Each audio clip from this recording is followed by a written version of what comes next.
السلام علیکم دوستو، کیسے ہیں آپ سب؟ میں زمینہ فیاض ایک بار پھر آپ کے ساتھ میں شروع کر رہی ہوں شدت قلب بائی مرحا راجپوت ایپیسوڈ نمبر 32۔ اور شروع کرنے سے پہلے ہمیشہ کی طرح کہوں گی کہ اگر آپ میرے چینل پر نئے ہیں یا اب تک چینل کو سبسکرائب نہیں کیا تو پلیز چینل کو سبسکرائب کر لیں، بیل آئیکن کو ضرور دبا دیں، کمنٹ کر کے ضرور بتائیں یہ ناول آپ کو کیسا لگ رہا ہے، اس کا کون سا کیریکٹر آپ کو سب سے زیادہ پسند ہے، کون سا کپل آپ کا فیوریٹ کپل بن چکا ہے۔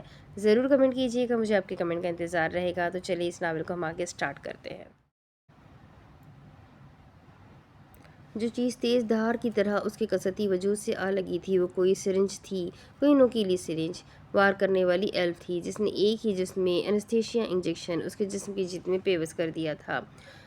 بوقت زاران کا دماغ چکرایا، آنکھوں کے آگے ملگجی اندھیرا چھا گیا، وقتاً فوقتاً جسم بے حرکت ہوا، ناگہاں اس کی آنکھیں جس رفتار سے بند ہوئی وہ اسی رفتار سے اپنے پورے قد سمیت زمین بوس ہوا۔ اگلے ہی پل ایلف بھاگتی ہوئی ہکا بکا سی اس کے قریب آئی۔ ذہن میں سوال گھوما کہ آخر وہ بے ہوش کیوں ہو گیا؟ اسے تو مدہوش ہونا تھا نا؟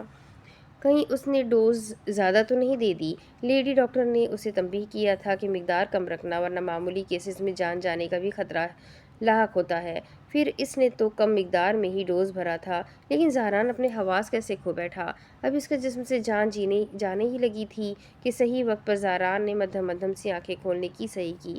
اس کا جسم بے جان ہو چکا تھا، برین بریک ہو گیا، اب وہ صرف مدہوش ہو سکتا تھا یا پھر بول سکتا تھا۔ اس کا دماغ کام کر رہا تھا بھی یا نہیں یہ وہ نہیں جانتا تھا، کیونکہ ایلف نے جو انجیکشن اسے لگایا تھا اس کی بدولت وہ اپنے ہوش میں نہیں تھا۔ اس کے دماغ کا ایک حصہ جو سمجھ رکھتا تھا وہ کام کرنا چھوڑ چکا تھا۔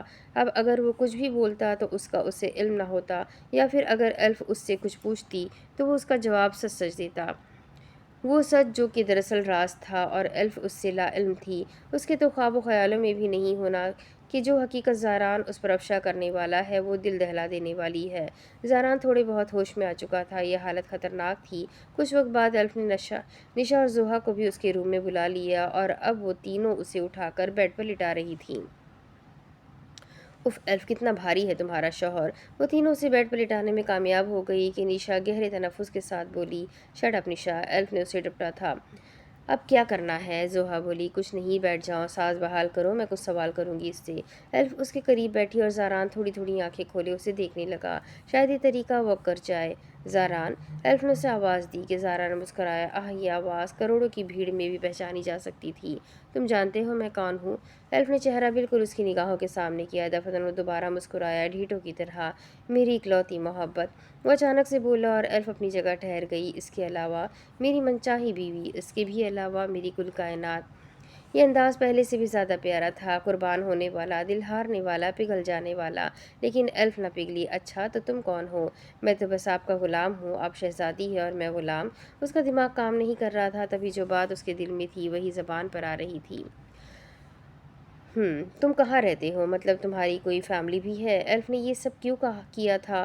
وہ اس سے اتنی پوچھ تاچھ کیوں کر رہی تھی؟ کیا اس نے کچھ محسوس کیا تھا، یا فقط بس اسے جاننے کے لیے؟ میں شہزادی کے محل میں رہتا ہوں، میری فیملی وہ مغرور شہزادی ہی تو ہے جسے کوئی شہزادہ نہیں بلکہ ایک غلام چاہتا ہے۔ زارا نے اس بار بولا تو ایلف نے بیزاری سے اپنی آنکھیں گھمائی۔ کیا اس کی ہر بات ایلف سے شروع ہوتی تھی اور ایلف پر ہی ختم ہوتی تھی؟ مائسا تمہاری کیا لگتی ہے؟ تم پرسوں اس سے کال پر بات کر رہے تھے، میں نے سنا تھا۔ آہا، تو یہ تھا اس کا شک!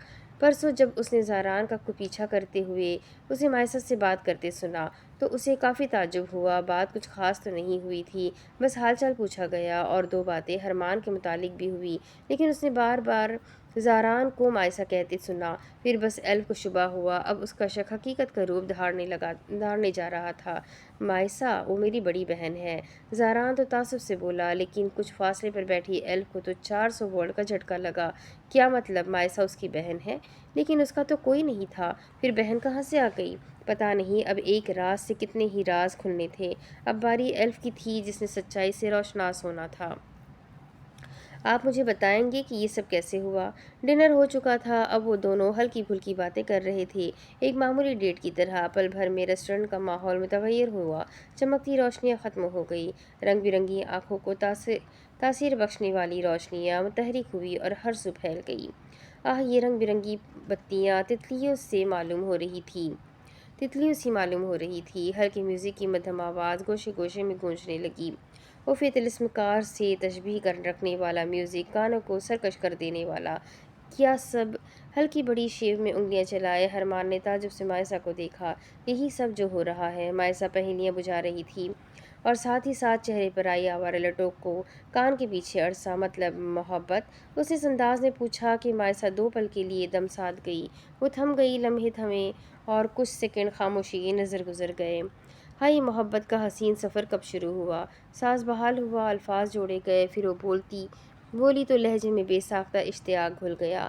جب تمہیں پہلی بار دیکھا تھا اپنی ملکیت سمجھ کر، ورنہ اس سے پہلے تو ہر نظر اجنبی تھی۔ وہ سانس لینے کو رکا، مائسہ بے چین ہوئی۔ یکایک ارمان اپنی مخصوص نشست چھوڑ اٹھا۔ مائسہ متحیر نگاہوں سے اسے تکنے لگی۔ وہ 4 قدم اٹھاتا اس کے روبرو آیا، پھر ایک لمحے میں اپنی نیز پر بیٹھتا مائسہ کے پیروں کی اور جھکا۔ یہ لمحہ نہ بھولنے والا لمحہ بننے جا رہا تھا۔ وقت قریب آ رہا تھا، فاصلے سمٹ رہے تھے، دھڑکنیں تتر بتر ہو گئی۔ جب اس دن تم نیند میں میرے سینے سے آ لگی تھی، میں نے اپنی سانس روک رکھی تھی، یہ سوچ کر کہ اگر سانس لوں گا تو تمہیں محسوس کروں گا، اور اگر محسوس کروں گا تو تم قطرہ قطرہ بن کر میری روح میں اتر جاؤ گی، اور ایسا میں ہونے نہیں دینا چاہتا تھا۔ پھر سانس تو میں نے روک لی، لیکن اپنے دھڑکتے دل کو نہ روک سکا۔ مجھے لگا تھا کہ جوانی کی صفاکی نے مجھے ایموشن لیس بنا دیا ہے، لیکن تمہاری ایک قربت نے میری ساری غلط فہمیوں کو دور کر دیا۔ میں نے سانس تو نہیں لی، لیکن میرے جذبات میرے وجود پر، میرے دل پر قبضہ کر گئے۔ پھر اس دن میرا دل بہت زور سے دھڑکا تھا، اور تیز تیز دوڑتی شریانیں مجھے تمہاری گواہی دینے لگیں۔ بس پھر یہاں محبت نے دل پر قدم رکھے، اور وہاں آواز عرش تک گئی۔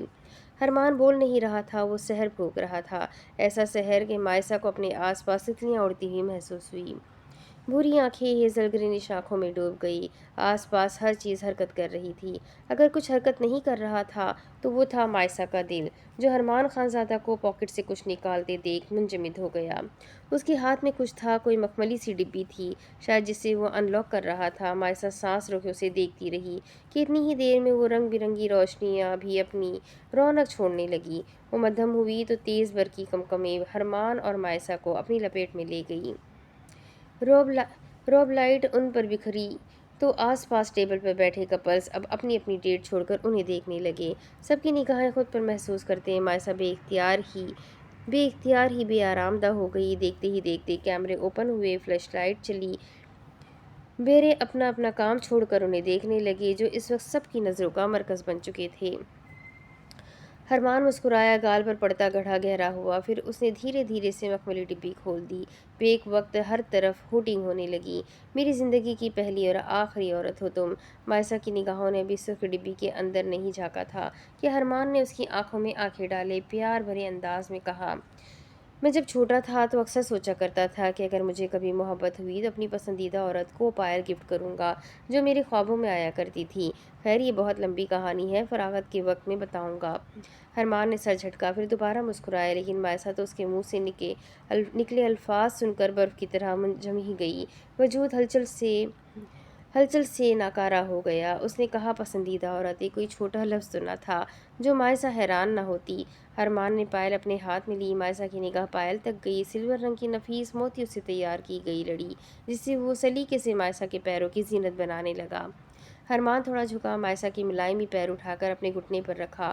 وہ بس آنکھیں پھاڑے اس مغرور مجسمے کو دیکھے گئی، جو پوری طرح جھک کر پازیب اس کے پیروں میں پہنا رہا تھا۔ پھر دوسری پازیب پکڑی اور وہ بھی اسی انداز میں اس کے دوسرے پیر پر پہنا دی۔ مائسہ کے پیروں کی خوبصورتی میں اضافہ ہو گیا، یوں لگا جیسے 4 چاند لگ گئے ہو۔ یہ بہت مہنگا تحفہ ہے ارمان۔ مائسہ بس کچھ کہنا چاہتی تھی۔ تم سے کم ہے مسز ارمان، وہ ہو بہو اسی کے انداز میں بولا۔ تمہاری صورت پر تو میں ایسی ہزاروں پازیبیں وار کر پھینک دوں۔ ارمان نے مائسہ کے ہاتھوں کو تھاما اور عقیدت سے چوم لیا، بہت نرمی سے، بہت شائستگی سے۔ پھر وہ اٹھا اور کچھ ہی پل میں سب کچھ پہلے جیسا ہو گیا۔ ان کے سامنے ڈیزرٹ پڑا تھا، دوبارہ سے ہلکی پھلکی باتیں ہونے لگی۔ اتنی محبت کرتے ہیں آپ مجھ سے؟ وہ ارمان کے سحر سے پوری طرح نکل چکی تھی۔ دل دھڑکا ضرور تھا، مگر جلد ہی سنبھل گیا۔ نہیں، شاید اس سے بھی زیادہ۔ ارمان نے چمچ بھرا اور مائسہ کے منہ میں ڈال دیا۔ اچھا، اگر ایسی بات ہے تو دکھائے مجھے اپنا والیٹ، وہ شوق انداز میں کہنے لگی۔ گال ابھی تک دہک رہے تھے، جو اب ارمان کی عرق آلود پیشانی پر ناسمجھی کے بل پڑے۔ والٹ وہ کیوں چاہیے؟ ہرمان نے والٹ نکالا اور مائسا کے سامنے کیا۔ ابھی پتہ چل جائے گا کہ آپ مجھ سے کتنی محبت کرتے ہیں۔ اس نے والٹ کھولا، پھر اگلے پل منہ لٹکاتے ہوئے ہرمان کو آنکھیں دکھائی۔ اب کیا ہوا؟ آپ کے والٹ میں میری پکچر کیوں نہیں ہے؟ اگر آپ مجھ سے اتنی ہی محبت کرتے ہیں تو آپ کے والٹ میں میری پکچر ہونی چاہیے تھی۔ وہ منہ لٹکائے بولنے لگی، تمہاری تصویر میرے دل کی ہر دیوار پر لگی ہے، یہ والٹ پر لگانے سے کیا ہوتا ہے؟ اف ہرمان کی میٹھی آواز، یہ چال تھی مائسا کی چال تھی، کچھ ایسا ہی تھا۔ وہ ٹٹولتے ہوئے اس کی نظر اس خط پر گئی جس سے جلد ہی وہ کھینچ کر باہر نکال گئی۔ یہ خط رومیزا کا ہے، بیفور ڈیتھ۔ وہ ایسے پوچھ رہی تھی جیسے کچھ نہ جانتی ہو، انجان ہو۔ جواباً ہرمان نے اپنے سر کو اسبات میں جنبش دی۔ آپ کہتے تھے کہ یہ لیٹر رومیزا نے نہیں لکھا؟ ہاں، یہ رومیزا نے نہیں لکھا۔ وہ پر اعتماد تھا، جیسے جانتا ہو کہ کس نے لکھا ہے۔ پل بھر میں مائسا اتاولی ہوئی جاننے کے لیے، پھر کس نے لکھا ہے؟ مائسا کا لہجہ ایک دم رازداری ظاہر کرنے لگا۔ راز ہے یہ مائسا، کیا مجھے نہیں بتائیں گے؟ ابھی میں شور نہیں ہوں، اور ویسے بھی تم جان کر کیا کرو گی؟ کوئی اپنا ہے کیا؟ شاید، لیکن میں شور نہیں ہوں۔ تم چھوڑو نا یہ سب باتیں، مجھے بتاؤ، براؤنیز پسند ہے تمہیں؟ منگوا دوں؟ وہ فارمل ہو گیا۔ مائسا سمجھ چکی تھی وہ ایک دم سے بتانے والوں میں سے نہیں ہے، اور پھر جب تک وہ خود شور نہیں ہو جاتا کسی دوسرے کو بھنک نہیں لگنے دے گا۔ نہیں ہرمان، اب چلتے ہیں، کافی وقت گزر گیا۔ مائسا نے کلچ اٹھایا، پھر وہ دونوں اٹھے اور ریسٹورنٹ سے باہر آ گئے۔ آج کافی دنوں بعد وہ سب بریک فاسٹ پر ساتھ تھے۔ سربراہی کرسی پر آفندی صاحب، ان کے دائیں اطراف پر سب لڑکے اور بائیں اطراف پر سب لڑکیاں براجمان تھیں۔ بریک فاسٹ پر سب کی من پسند کوئی نہ کوئی چیز اسپیشل بنی تھی۔ جبل صاحب، جو آفندی صاحب کے ساتھ والی کرسی پر بیٹھے تھے، بس وہ ذرا روٹھے روٹھے دکھائی دے رہے تھے، اور وجہ نازلی اور حزان کا رشتہ تھا۔ انہیں علم تو ہو گیا تھا، مگر حیرت تھی کہ ابھی تک کوئی ہنگامہ نہیں ہوا تھا۔ تعجب والی بات تھی، یمنا بھی خاموش تھی، مطلب کچھ بڑا پلان ہو رہا تھا۔ ناشتے کے دوران کبھی کوئی بات کر رہا تھا تو کبھی کوئی۔ جب اس دوران نازلی نے حزان کے پیر پر پیر مارا، حزان نے اسے دیکھا، پھر آنکھوں ہی آنکھوں میں کچھ کہا گیا۔ دیکھتے ہی دیکھتے حزان نے ٹیبل کے نیچے سے ہی پیر مائسا کو مارا، جو اس کی نظروں کا مفہوم سمجھتی ہرمان کے پیر پر پیر مارتی اس کی توجہ بآسانی حاصل کر گئی۔ ہرمان، بات کریں نا بابا سے، آج ہی اچھا موقع ہے، سب موجود بھی ہے۔ مائسا نے التجائی نظر سے اسے دیکھتے کہا، تو ہرمان نے تعصب سے اس کی بات سنتے ہاتھ میں پکڑا ٹوسٹ اس کے منہ کے آگے کیا، جس کی فوراً مائسا نے بائٹ لی۔ بابا، آپ سے کچھ بات کرنی تھی۔ ہرمان نے تھوک نگلا، پھر وہ تمیز سے بولا۔ دفعتاً سب اس کی اور متوجہ ہوئے۔ ہاں بیٹا، بولو۔ وہ مصروف سے انداز میں جوس کا گھونٹ بھرتے ہوئے بولے۔ بابا، میں سوچ رہا تھا کہ نازلی کی شادی کی تیاریاں اب شروع کر دینی چاہیے، تاخیر کرنے کا کیا فائدہ؟ وہ بولتے بولتے رکا، ان کے تاثرات دیکھنے کے لیے۔ میرے خیال سے تو جلد ہی شادی کر دے، کیا خیال ہے آپ کا؟ ہرمان نے ماما پاپا دونوں سے پوچھا، پھر نازلی کو دیکھا جس کا سر شاید شرم سے جھک گیا تھا۔ ہاں بیٹا، ہمارا بھی کچھ ایسا ہی خیال ہے، ہم بھی چاہتے ہیں کہ وائٹ پیلس میں خوشیاں جلد آئے، لیکن میں نازلی سے پوچھنا چاہتا ہوں کہ وہ راضی ہے جلدی شادی کے لیے؟ باقی ڈیٹ فکس تو دونوں بچے مل کر خود ہی کریں گے۔ وہ رکے، پھر نازلی کو دیکھا۔ نازلی نے نگاہیں اٹھائی، کچھ کہنا چاہا۔ بابا، جیسے آپ کی مرضی، جیسے آپ کو ٹھیک لگے ویسے کر دے۔ وہ شرمائی تو اس کے گال سرخ ہو گئے۔ ٹھیک ہے، پھر اس ہفتے سے فنکشن شروع کریں۔ فوزان بیٹا، ٹھیک ہے نا؟ جی انکل، جیسا آپ کو ٹھیک لگے۔ فوزان نے جھٹ سے حامی بھری۔ کچھ ہی وقت مبارکباد کی صدائیں گونجنے لگی، اور اس دوران جبل صاحب نے کھا جانے والی نظروں سے برہان کو دیکھا، جو کرسی چھوڑ کر وہاں سے چلا گیا۔ چلو پھر شاپنگ پر چلتے ہیں۔ یہ آواز آج اے جے کی تھی، جس پر اینا بھی چہکی۔ شاپنگ کا نام ہو اور اینا نہ پرجوش ہو، یہ تو ہو ہی نہیں سکتا۔ ہاں، آج شام کو رکھ لیتے ہیں، سب فری بھی ہو جائیں گے۔ ہرمان نے ایک آخری نوالا لیتے نیپکن سے اپنا منہ صاف کیا، پھر وہ اٹھا اور باری باری سب اٹھنے لگے۔ دن کیسے گزر گیا پتہ ہی نہ چلا۔ شام ہو گئی، آسمان گہرا نیلا اور کالا ہونے لگا۔ وہ سب تیار تھے، اور ساتھ میں یمنا بھی تھی، جو شاید ان کی خوشیوں کو آگ لگانے جا رہی تھی۔ انتظار ہو رہا تھا تو صرف ہرمان کا، جو ابھی گھر آیا تھا اور 5 منٹ کا بولتے مائسا کو لے کر کمرے میں چلا گیا۔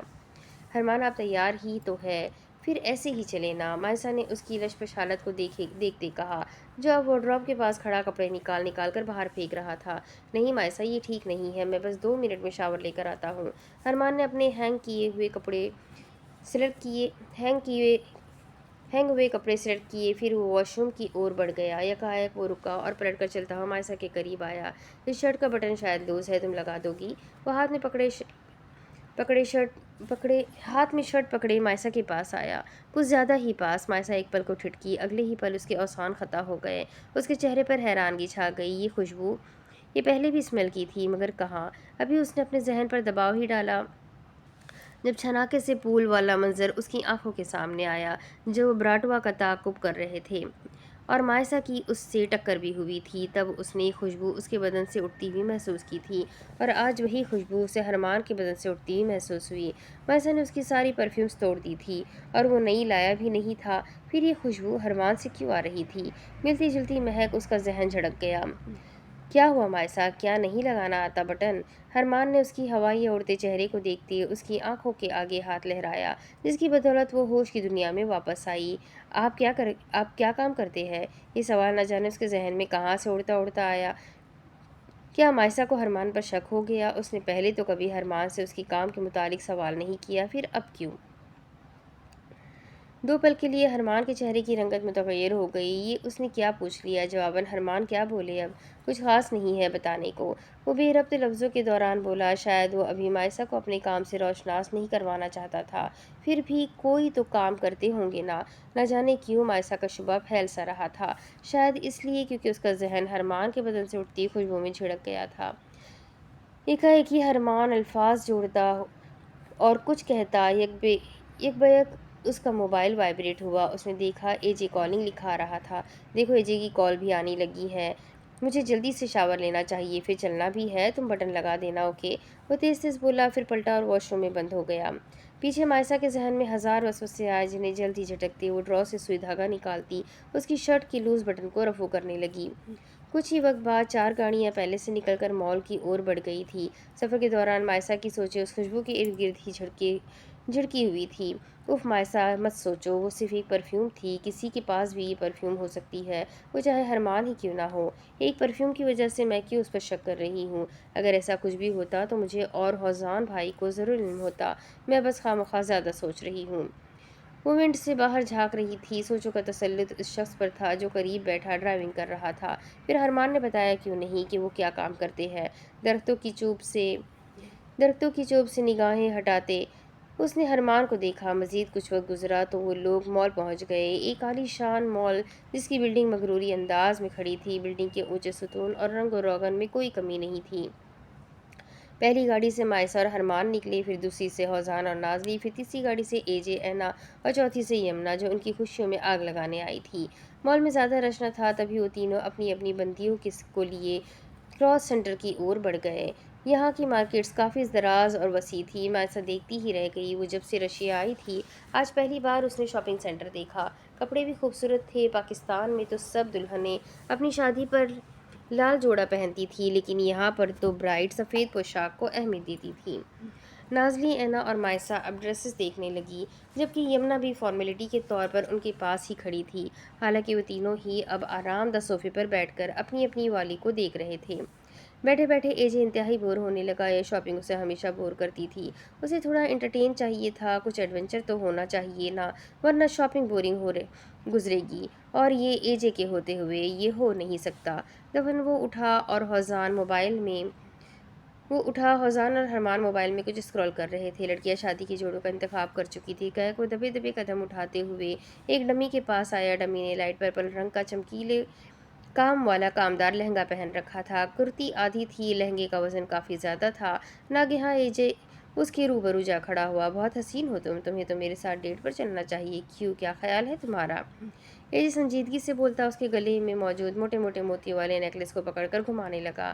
اچھا تو نخرہ دکھا رہی ہو، مت بولو، میں خود ہوں نا بولنے کے لیے، تم بس سن لو۔ میں بور نہیں ہونا چاہتا، اس لیے تم سے باتیں کر رہا ہوں، ورنہ میں راہ چلتی لڑکیوں کو منہ نہیں لگاتا۔ اے جے ایک ادا سے بولا، یقیناً آس پاس گزرتے لوگ اسے مشکوک نظروں سے دیکھ رہے تھے۔ مجھے دیکھو، میں تم سے بات کر رہا ہوں۔ اچھا چھوڑو، یہ بتاؤ تمہارا فگر اتنا مست کیسے ہے؟ مطلب اتنا پرفیکٹ فگر کیسے؟ اس نے اپنی تھوڑی پر ہاتھ رکھ کر بیئرڈ کو کھجلاتے ہوئے تبصرہ کیا تو بیک وقت اسے عقب سے ایک نسوانی آواز سنائی دی، میں بتاؤں کیسے؟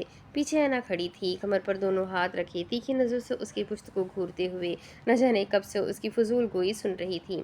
اینا، تم کب آئی؟ شاپنگ ہو گئی تمہاری؟ وہ پلٹا اور ڈھیٹوں کی طرح مسکرانے لگا۔ ڈمی سے فلرٹ کر رہے تھے؟ اے جے کی یہ شکی مزاج خاتون۔ ہاں کیا بتاؤ، اتنے برے دن چل رہے ہیں کہ مال کی لڑکیاں چھوڑ کر اب ڈمی سے فلرٹ کرنا پڑ رہا ہے۔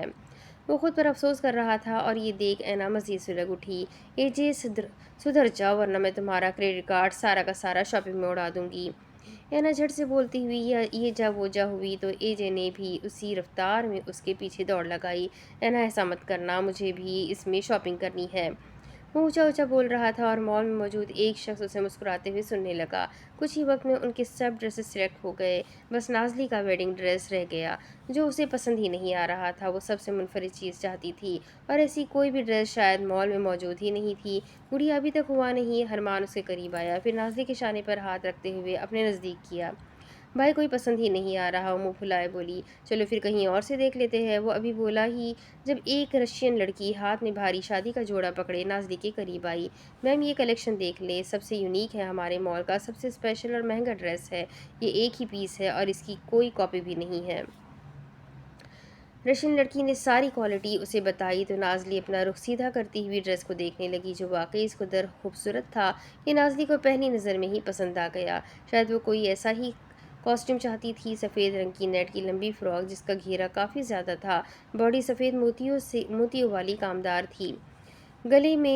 گلے سے لے کر شانے اور بازو کو ڈھانپنے کے لیے نیٹ کا استعمال کیا گیا تھا اور ساتھ میں ایک کراؤن تھا جو دیکھنے سے ایسا محسوس ہو رہا تھا جیسے کسی ریاست کی شہزادی کا ہو۔ پرفیکٹ بھائی، یہ پرفیکٹ ہے، وہ خوشی سے چہکی۔ یہ واقعی پرفیکٹ تھا، میم آپ ٹرائی کرنا چاہیں گی؟ رشین لڑکی کے پوچھنے پر نازلی نے فوراً سے اس بات میں سر ہلایا۔ نازلی ٹرائی کر لو، اگر فٹنگ کا مسئلہ ہوا تو یہیں سے ٹھیک کروا لیں گے، مائسا نے پیار سے اس کے گال پر ہاتھ رکھتے ہوئے بولا۔ تو نازلی فوراً سے اپنا ڈریس پکڑتی چینجنگ روم کی اور بڑھی، جبکہ پیچھے تنہا کھڑی یمنا اس کے ڈریس کو دیکھ کر سلگ ہی اٹھی۔ یہ خوشی بس اسی پر تو آگ لگانی تھی۔ سب کو ڈریس پسند تھا اور نازلی کو فٹ بھی آیا تھا۔ اب ساری شاپنگ پیک ہو رہی تھی، اگر کچھ رہ گیا تھا تو وہ ہوزان کا ویڈنگ ڈریس تھا جو وہ دیکھ رہا تھا کہ ان دونوں میں سے کس کا انتخاب کرے۔ ایک سفید پینٹ کوٹ تھا تو دوسرا گرے۔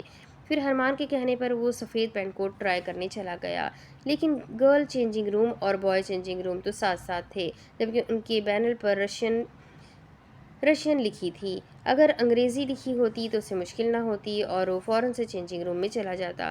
دفعتاً وہ پلٹا اور دیکھا کہ اے جے وہاں پاس ہی کھڑا تھا۔ فوزان نے اسے آواز دی تو وہ تقریباً بھاگتا ہوا اس کے قریب آیا۔